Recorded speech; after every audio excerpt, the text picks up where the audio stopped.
Join me as I search for the most emotional azan in the world, and see if I can hold back my tears.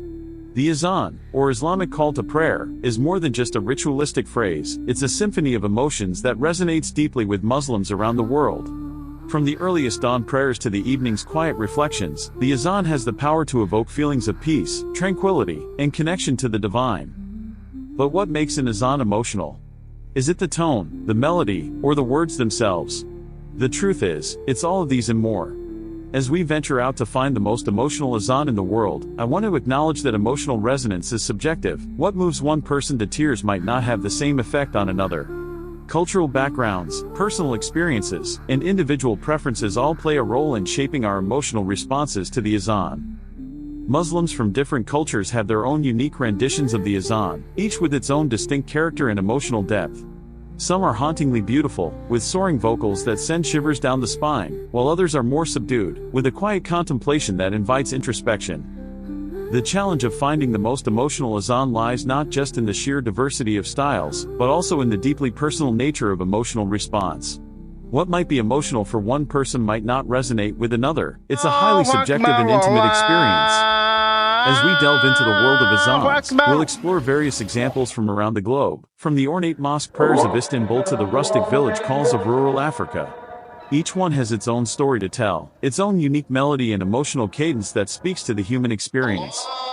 Let's take a trip to the ancient city of Cairo, where the Azan of Al-Azhar Mosque is renowned for its haunting beauty. The way the muezzin's voice rises and falls, like a gentle breeze on a summer day, is enough to move even the most hardened of hearts. Or imagine yourself in the bustling streets of Jakarta, where the Azan of the Istanbul Mosque is a testament to the city's vibrant energy, a fusion of traditional and modern elements that's both uplifting and humbling.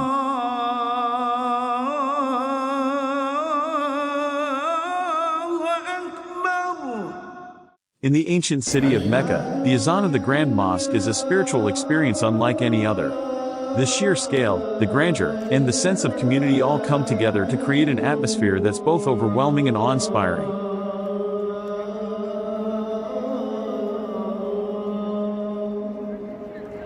And in the quiet villages of Bosnia, the Azan is a gentle reminder of the community's rich cultural heritage, a soothing balm for the soul that brings people together in a shared moment of devotion.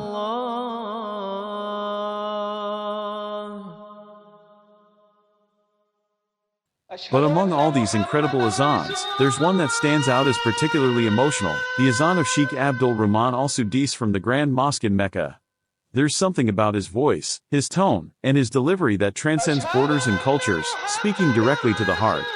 For many, it's the most emotional azan in the world, evoking tears of joy, wonder, and spiritual connection. I still remember the first time I heard Sheikh Al-Sudais' azan. I was alone in my room, feeling lost and disconnected from my faith. But as his voice filled the airwaves, I felt a lump form in my throat, and before I knew it, tears were streaming down my face. It was as if the Sheikh's words had awakened a deep longing within me, a desire to reconnect with my spirituality and my community. The Azan is more than just a call to prayer, it's a reminder of our shared humanity, our common experiences, and our collective hopes. Whether we're from different cultures, countries, or backgrounds, the Azan has the power to bring us together, to evoke emotions that transcend borders and boundaries. So what's your favorite azan? Do you have a personal story or experience related to the call to prayer? Share with us in the comments below, and let's keep the conversation going. If you're new here, consider subscribing for more content that explores the intersection of faith, culture, and emotion. Thanks for watching, and until next time, peace be upon you all.